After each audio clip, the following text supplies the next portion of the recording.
coming home, I'm coming home. Tell the world I'm coming. Эй, я не виноват. Арестуй того, кто сидел за клавиатурой. Приветствую всех, с вами Холдем, и мы продолжаем проходить игру Зайчик. Будем ее наконец-то добивать. Сегодня мы ее наконец-то, я думаю, добьем. Эпизод довольно прям очень крутой предыдущей серии. Посмотрите особенно 16-ю серию, последнюю. Там мозговыносящий финал, типа именно один из финалов. Получается, в этой игре их несколько, и все зависит от выборов. И, кстати говоря, из-за того, что 4-й эпизод вышел, я, возможно, все-таки раньше времени, но перепройду на путь Полины. Мы посмотрим, что будет, если выбрать полностью путь Полины. Ну, это будет чисто дополнение к другим моим прихождениям старым. Как только мы закончим с 4-м эпизодом, с эпизодом 4-м, я перейду на те игры, которые мы уже проходили, там Вальхалла и так далее. А сейчас давайте без лишних слов вперед, товарищи. Посмотрим, все-таки получится ли нам найти Катю, которая пропала. Фиг вас поймёт-на! А ты лишний раз, Беш, не думай. А то, глядишь, последняя извилина узлом закрутится. И, кстати говоря, мы решили все-таки взять Бяшу с собой, как говорится, 3 мушкетера. В это время люди в домах стряпали, смотрели телевизор, переругивались. На крыльце курили хмурые мужчины. Скрипел колодезный ворот. Метель обошла поселок по дуге. Но не она заботила меня и пугала. Лес вырос на нашем пути, и то ли мы вошли в него, то ли он проглотил нас зубастой пастью. Сосны скрипели, а из тайги тянулись зубкие тени. Они выгибались по обе стороны от дороги. Никто из нас не говорил ни слова, ступая на просеку.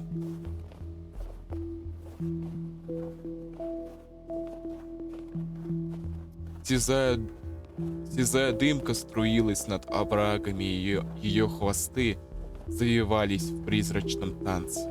В лесу тошнотворно пахло воском церковных свечей, мутило рассудок. Снег чавкал, проседая под подошвы. Кочки напоминали насыпи на могилах, а кресты заменяли перекрученные хилые деревья. Из заледеневших болот стонала и булькала тьма, злобно завыл ветер. Время перестало иметь значение. В какой-то момент мы уперлись в бурелом. Значит так, поисковая операция начинается. Далеко не разбредаемся, ищем любые следы Кати или похитителя. И желательно, пацаны, поживее! Уже через час станет темно, хоть глаз выколи. Мы осторожно стали пробираться через поваленные деревья в слабой надежде найти хоть что-то. Хрена лысого мы в таких потемках найдем-на. Да, согласен, Бяш, мы хрен тут что Давайте найдем. вот по домам. Не сдаваться. Лопочки, О, чё тут у нас? А мне сегодня фартит. кошелечек. Братва! Я, кажись, нашел! Это ж Каткин кошелек! Ой. А потом я услышал сдавленный вскрик и не понял, кто кричал: Ромка, Бяша или я сам. Наконец я все увидел воочию и все равно не поверил своим глазам. Ядрить-мадрить, он посидел. Абсолютно седой Бяша в ужасе пятился, потыкаясь, пока наконец не рухнул в сугроб. Он протянул руку, и я увидел, как дрожат его пальцы, указывающие в пустоту.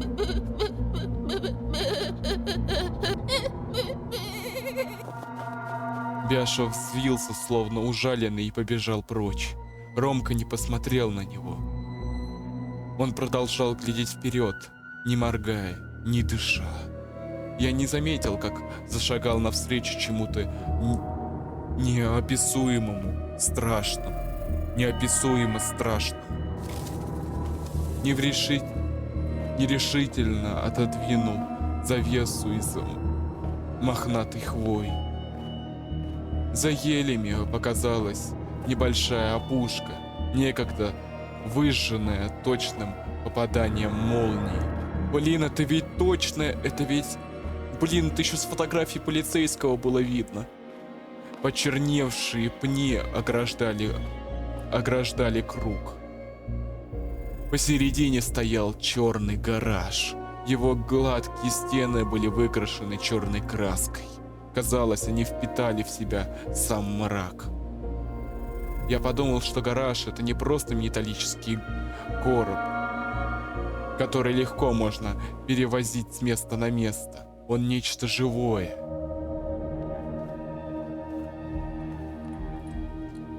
Насекомое с черным лоснящимся хитином, прожорливый падальщик.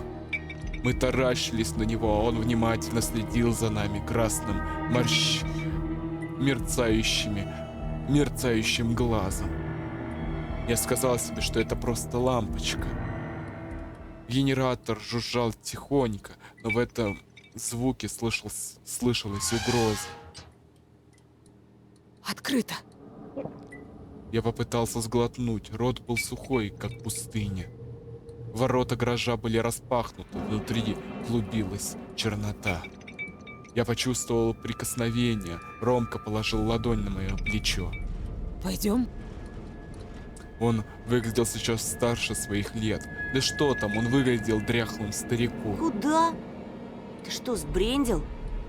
Я отчасти согласен, но, как говорится, кто не рискует, тот не пьет шампанского. Давай предупредим лейтенанта Тихонова. Да блин, не, пацан, нет. Да как будто он поверит, блин, про какой-то там гараж, который каждый раз перемещается с места на место, блин. Я уверен, как только мы скажем ему про этот гараж, он либо его не найдет на этом месте, он пропадет, либо он его найдет, но там ни хрена не найдет вообще, потому что, ну, там, не знаю, он будет весь пустой. Ромка сплюнул себе под ноги. Не будь ты таким наивным, Тоха. Твой Тихонов вон даже варежку в лесу отыскать не смог. Ха-ха. Ну, что правда, то правда. Он даже варежку не нашел, хотя она была в опушке леса. Да и западло с ментом сотрудничать. Особенно, когда я у него на учете состою. Ну, товарищ, как бы это еще и может помочь тебе, как бы, ну, очистить репутацию. Конечно, да, ты можешь быть стать подозреваемым, я не отрицаю.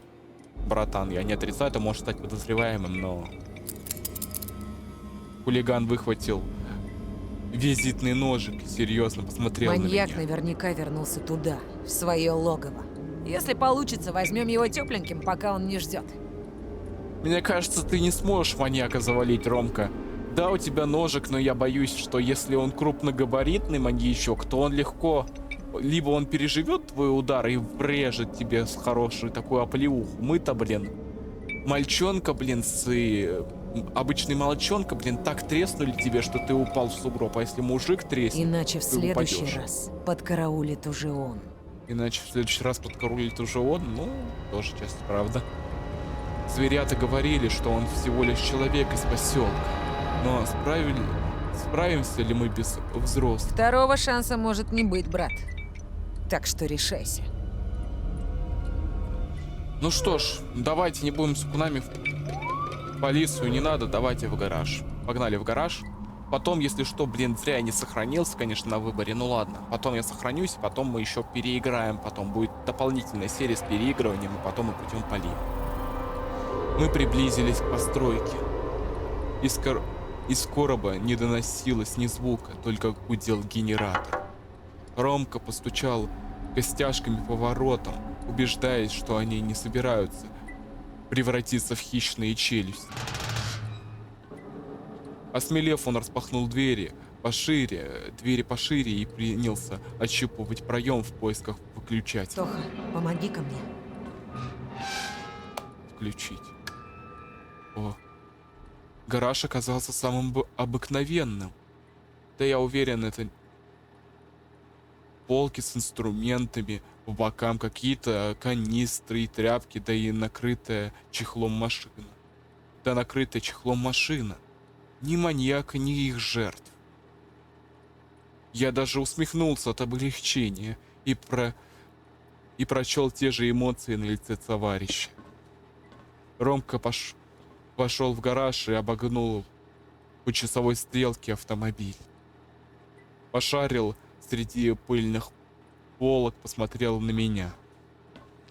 Я расхрабрился настолько, что перешагнул порог. В углах, как паутина, налипла тьма. Паук, если он и был, давно покинул гнездо. Почему мне это так напоминает алтарь? Точно, гараж — это церковь, а здесь... Точно, гараж — это церковь, а здесь атрибуты нечеловеческой таежной религии. Я не хочу видеть иконы этой звериной веры, древние письмена и железные реликвии. Да нет же, просто хлам. Никому тут не молятся, не бывает таких храмов. А воск на столешнице, потому что электричество часто отключается и хозяин работает при свечах. Отсеченные конечности, груды фарша и головы, обесчеловеченные мясными облепленные мясными мухами. Вот что я вижу, заглянув в ящик. Как в «Ночном кошмаре», страшная версия «Поля чудес», в которой ведущий хохочет и, пуская слюни, вынимает из коробки истекающие гноем призы. Ничего нам не дали? Да, ничего не дали пока что. Но наяву ящик пуст. Если что там и было, это убрали с глаз долой. Ржавые железяки, похожие на стальные крюки в пасти этого мерзлого места, или на пыточные инструменты средневекового палача. Таким прикоснешься, и на пальце сразу расцветет рана, а в порез просочится инфекция от ржавчины и засохшего жира, и ты сгниешь заживо. Там на шипах что-то багровое. Надо подойти и проверить. Краска. Это просто краска. Что ими сжимали? Что хрустело между металлическими челюстями?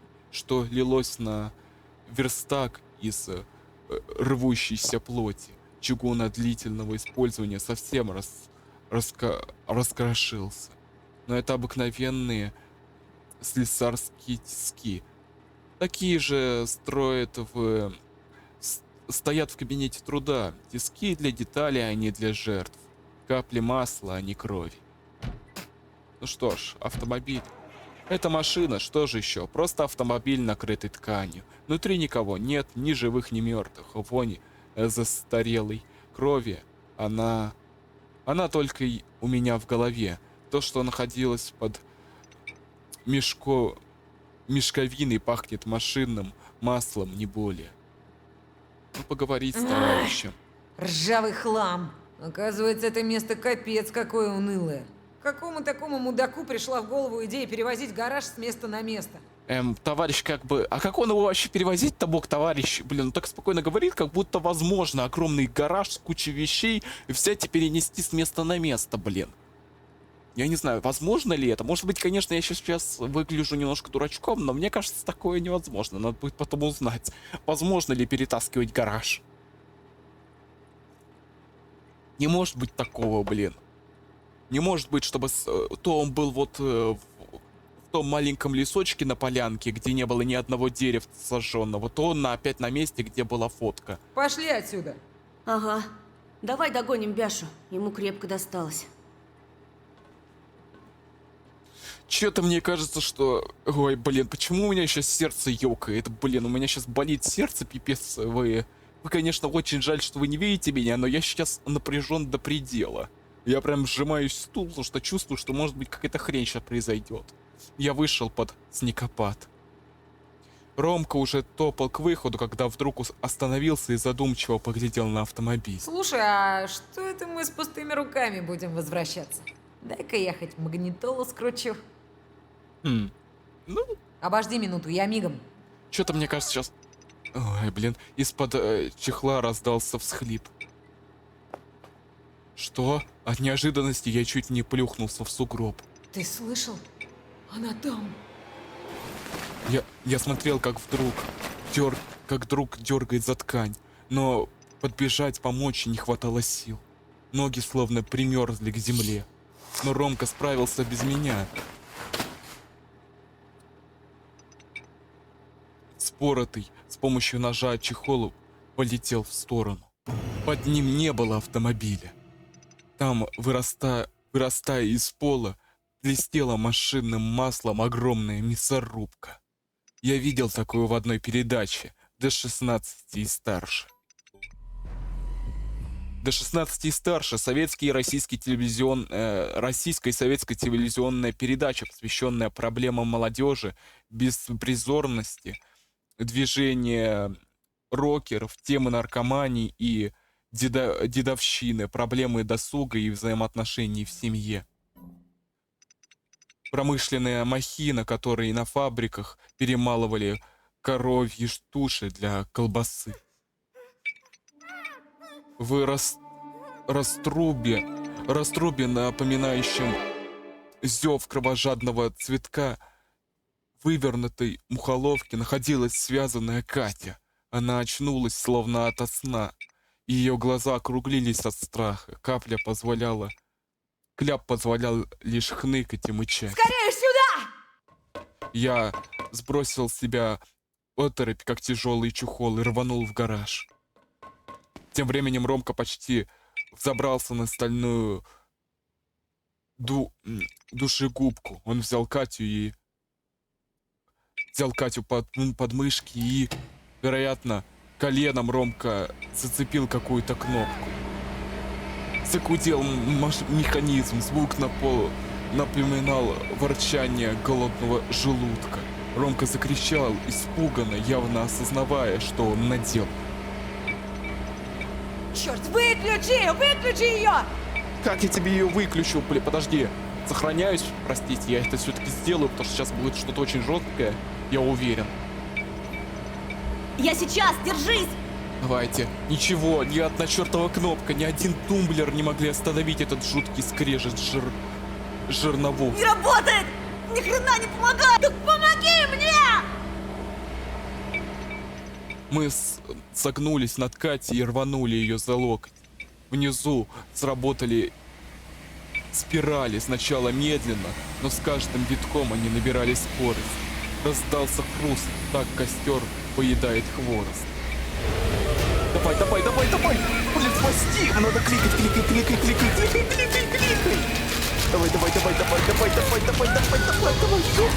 Давай! Катя взвыла сквозь кляп, но мясорубка не отпускала, мясорубка питалась. Я закричал, увидев, как лезвия наматывают на себя лохмотья сплюснутых ног. Ноги Кати теперь напоминали блин, у меня язык заплетается. Измолчаленные колготки. Кости проткнули кожу и торчали словно сучки.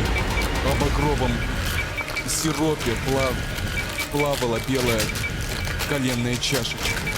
Я тянул Катю на себя и чувствовал, что проигрываю. Давай! Нет!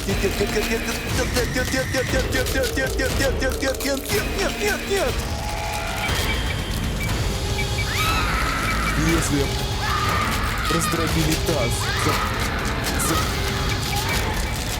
Запеленилась кровавая каша. Катя выла на одной безумной ноте. Глаза вылезли из орбиты, белки стали красными от лопнувших сосудов. Лезвия дошли до живота.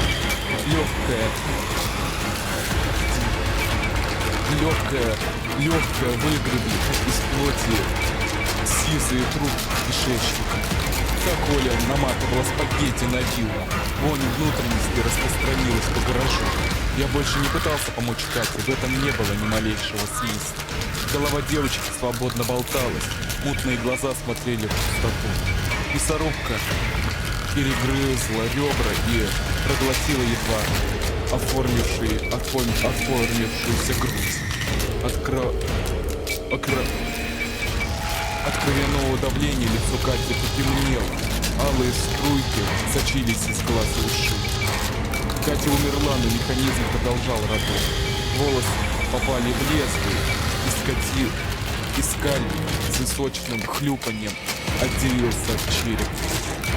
Кожа лица съехала вниз, гримаса смерти застыла. Заставила меня отшатнуть. Я ощутил руки на своем теле и решил, что сейчас меня швырнут в росту в качестве десерта, что я смешаюсь в единый факт с Катей. Но это Ромка тащил меня прочь. Из металлического хобота механизма шлепалась в поддон толстая колбаса. Кровянка с застрявшими волосами и костями. Мы сделали все, что могли. Ёптить. Надо убираться отсюда. Ледяными пальцами я расстегнул молнию на Ты рюкзаке. свихнулся? Я поднял полароид, рукавом вытер Нам слезы. нужны доказательства. Вот, блин, вот тебе и пригодился. Лезвия доживали кости.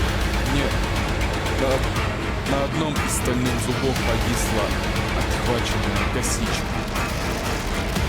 Я прицелился, поймал резинку с пластмассовой клубничкой.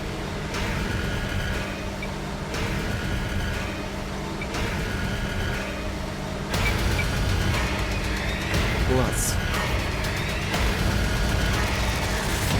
Коса отправилась внутрь мясорубки и механизм. И махина замерла, булькнув напоследок. Мы вырвались из гаража. Мы вывалились из гаража. Я взял горсть снега и запихнул себе в рот, прожевывая рыхлую субстанцию. Рома стоял на коленях, утирая лицо снежком. Я отполз от чудовищной мясорубки, цепляясь когтями за лед. Кашлял, точно пытаясь отхаркнуть воспоминания об увиденном. Но я знал, что никогда не забуду ни запах, ни звук ломающихся костей, ни предсмертную агонию Кати. Рома пополз ко мне на четвереньках, и на секунду я решил, что он потерял рассудок от ужаса. И теперь, как дикий звереныш, перегрызет мне глотку. Но он взял меня за куртку и принялся снегом оттирать красные капли с рукава. Что ты делаешь? Никто не должен узнать. О чем ты? Никакой милиции, слышишь? Катю по частям мы не соберем.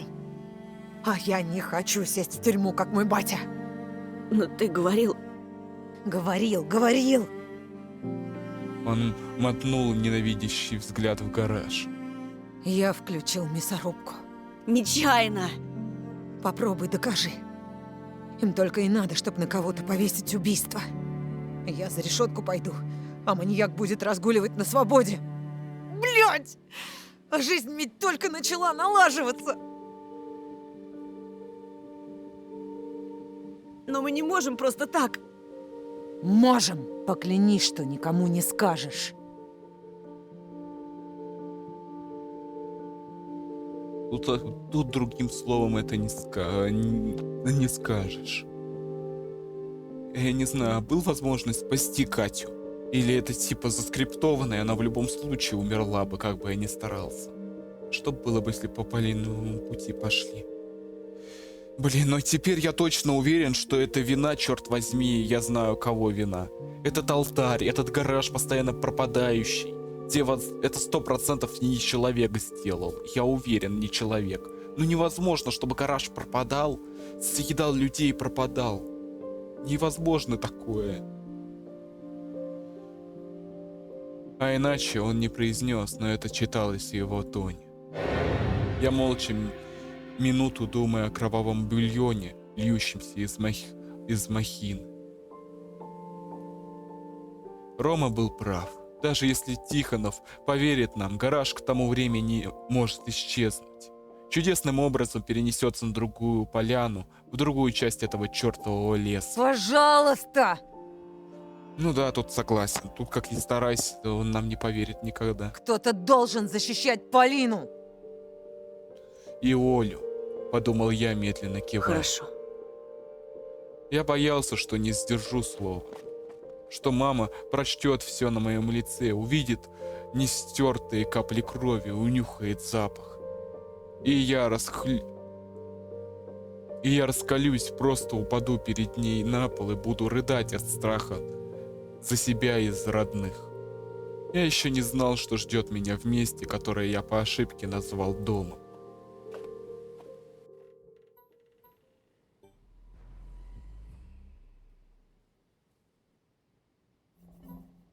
Входная дверь была открыта и чуть покачивалась от ветра.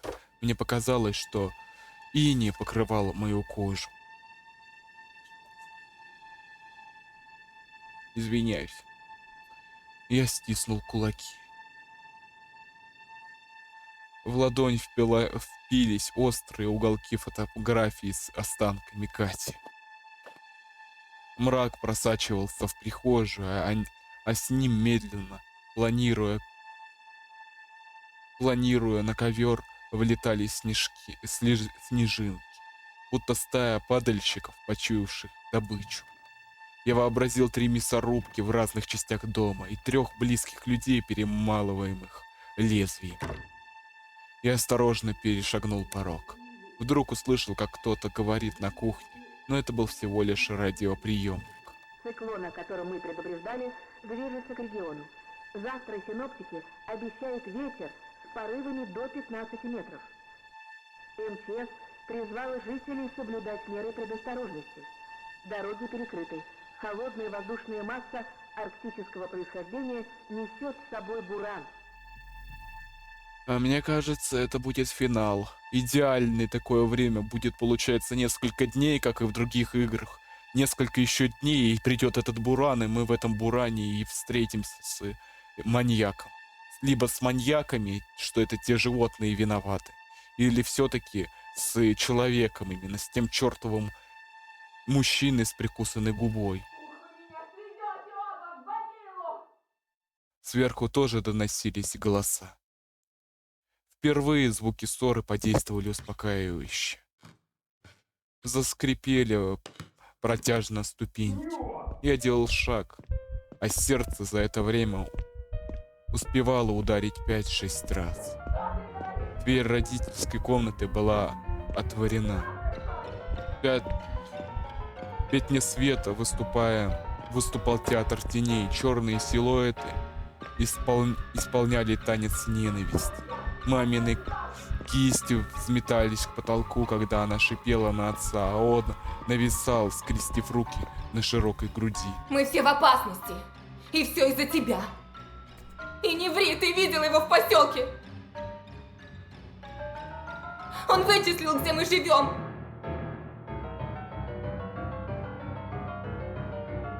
Это был не он! Я читала в газетах, на что способны твои дружки.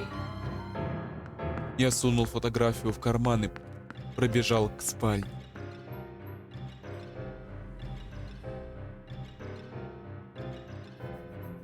Родители снова ссорились, выясняли отношения, сыпали взаимными обвинениями. Отец низко по-звериному зарычал. Пусть они прекратят. Блин, ну Оленька, мне больше всего ее жалко, боже мой. Антон-то закаленная, а она, блин, они ее реально в могилу сведут своими ссорами. Оля стояла в коридоре, прижав ладошки к ушам. Я отогнал видение, в котором сестру поглощали лезвия мясорубки. Опухшее от слез личико заставило меня похолодеть и почти вытолкнуло из мыслей кровавый образ Кати. Что случилось? Они разведутся. Я обнял сестру и прижал к себе. Язык отказывался повиноваться, искать утешение. Крики будто звучали сразу отовсюду, справа и слева, снизу и сверху. Били по макушке. Ругань падала нам на голову, и мы прикрыли их руками, как спасающиеся от бомбежки беженцы. Я хочу уйти! В свою комнату. Нет! Дальше! Отведи меня в Небыляндию! Ты обещал! Где я тебе Небыляндию, родная, найду? Я осторожно отнял ее руки от ушей и повел мимо вибрирующей яростью спальни родителей. Из-за тебя! Ради кого?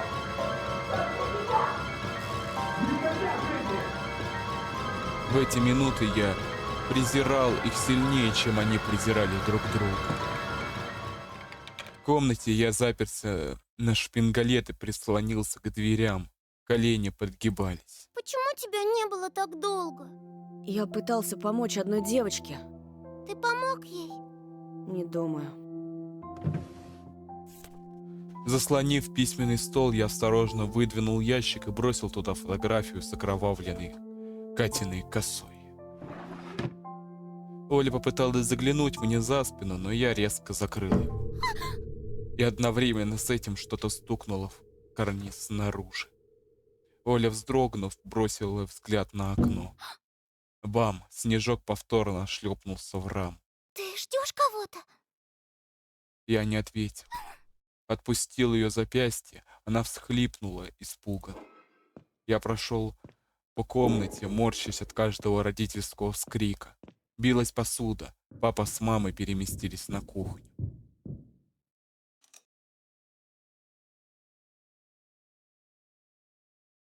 Все. Открыто. А вот они и наши товарищи. Я отдернул штору и рывком распахнул окно. А вот нас и ждут наши товарищи. Совушка, Медвежутка,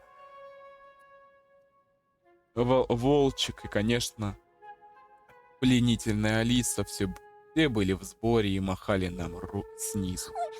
Оля ойкнула, завидев девочку-птицу. Я же говорила! Да, знаю, я тебе всегда верил. Кто они? Помимо страха в голосе звучало любопытство. такую погоду дома сидеть, надо быть очень скучными детьми. У нас столько игр неигранных. Давайте только не во все игры.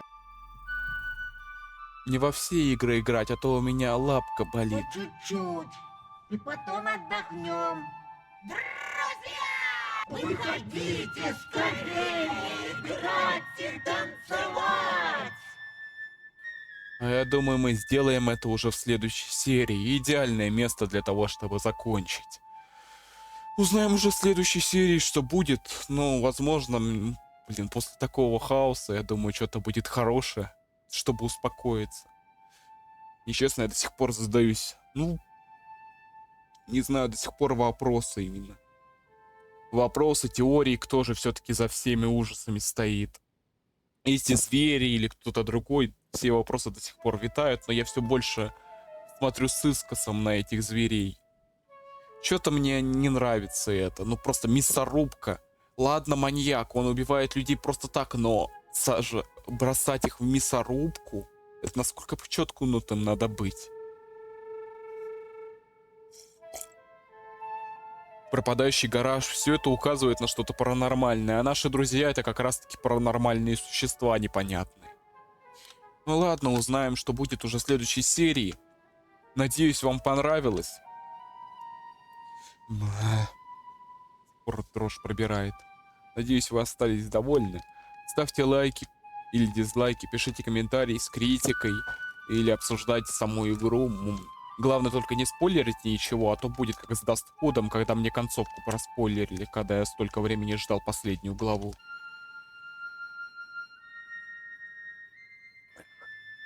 Вот. Загляните в описание, там будет ссылочка на мой Discord сервер. Буду рад вас там видеть. И не забывайте жать на кнопочку подписаться, на колокольчик. Так вы о новых видео узнаете, пополните нашу маленькую, но крепкую семью. И с вами я, конечно же, не прощаюсь. Скоро увидимся, товарищи.